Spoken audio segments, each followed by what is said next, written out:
এই পুকুরটির নাম হচ্ছে রসুন পুকুর।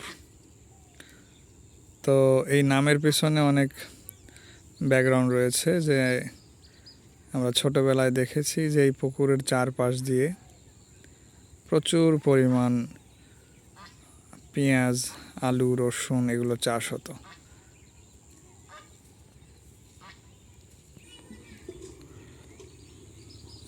এছাড়াও বিভিন্ন সবজি যেমন ফুলকপি, টমেটো, শীতকালীন যে সমস্ত সবজি এগুলো প্রচুর পরিমাণ চাষ করা হতো।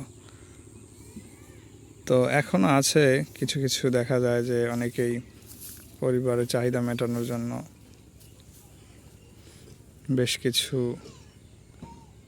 পরিবার এগুলো এখনও চাষবাস করে যাচ্ছে। যেমন এখানে পালং শাক, টমেটো, রসুন, পেঁয়াজ, এপাশ দিয়ে পেঁয়াজ, রসুন, এভাবে এক পরিবারের জন্য এগুলো যথেষ্ট। তো বেশ কিছু বছর হলে এই যে চাষবাস এগুলো একেবারেই বন্ধ হয়ে গেছে, কারণ বেশ কিছু বছর আগে থেকে এত পরিমাণ এই পণ্যগুলো আমদানি করা হতো, যার ফলে খুব কম দামে রসুন, পেঁয়াজ, আলু এগুলো পাওয়া যেত। তো এটাই হচ্ছে আসলে মেইন সমস্যা বা একটি তেলেসমাতি, যে মানুষ যখন খুব সহজেই যে কোনো শস্য পেয়ে যেত, যে বাজারে 20 টাকা নিয়ে গেলেই 1 কেজি পেঁয়াজ, 15 টাকায় 1 কেজি আলু। তো এত সব কিছু সহজলভ্য হওয়ার কারণে মানুষরা নিজেদের জন্য যে চাষবাস সেটা একেবারেই ছেড়ে দিয়েছিল।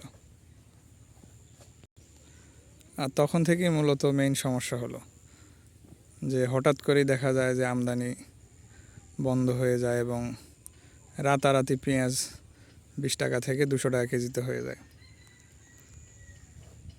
আর এখনও বর্তমানে আলু আমাদের 75 থেকে 80 টাকা কেজি খেতে হচ্ছে। তো গ্রামীণ সমাজে দেখা যাচ্ছে যে এখন আবার নতুন করে মানুষ এই সমস্ত পণ্যগুলোর চাষবাস শুরু করেছে। এক পরিবারের জন্য এতটুকুই যথেষ্ট। যে কোনো জিনিসের প্রতি যখন আমদানি নির্ভরতা বেড়ে যায় তখন এই সমস্যাটাই ফেস করতে হয়। তো আমাদের উচিত যে অন্তত নিজেদের পরিবারের জন্য ছোট ছোট জায়গাগুলোতে পেঁয়াজ, রসুন, আলু, প্রয়োজনীয় সবজির চাষ করা, তাহলে আর অন্যের উপর নির্ভরশীল হতে হবে না।